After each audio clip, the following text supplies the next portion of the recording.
You now, as your queen and as a grandmother, I say from my heart. First, I want to pay tribute to Diana myself. She was an exceptional and gifted human being. In good times and bad, she never lost her capacity to smile and laugh, nor to inspire others with her warmth and kindness.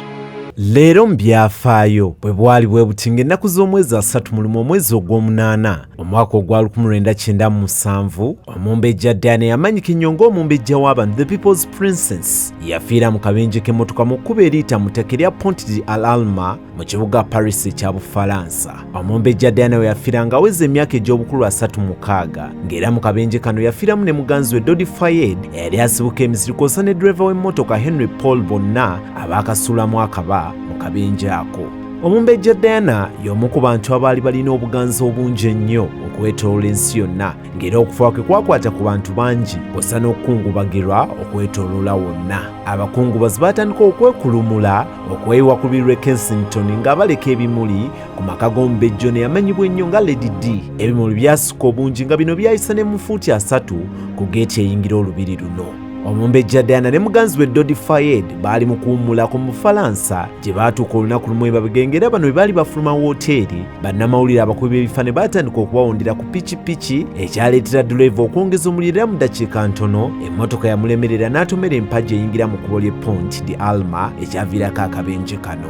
Dodi kw'ossa ne ddereva bo baalangirirwawo nti bafiiriddewo mbulaga kyokka ye Diana n'addusibwa mu ddwaliro ly'e Petit Salpêtrière nga taasulewo taasiibewo yali ku mimwa gy'abantu. Ono oluvannyuma Diana yalangirwa nti afudde ku ssaawa 12 kyokka nga ye Trevor Rees Jones eyali omukuumi wa Diana yasumatuka akabenje kano n'ebisago bingi ddala. Eyali bba wa Diana omulangira Charles ng'ali wamu ne baganda ba Diana babiri bessamudde ne beerokera Bufalansa okukima omubiri gwe era bwe batyo ne bakomawo naye olumbe lwe lwalagibwa butereevu ku TV ng'era abantu obukadde 32 n'okusoba baatega TV zaabwe okungubagira Diana ng'ate obukadde n'obukadde bw'abantu bangi bwagoberera ebyali bigenda mu maaso okwetooloola ensi yonna. Obubaka obukungubagira Diana bwayikanga amazzi okuva mu bakulembeze b'ensi ez'enjawulo ebiina eby'enjawulo kw'ossa n'abantu okwetooloola ensi.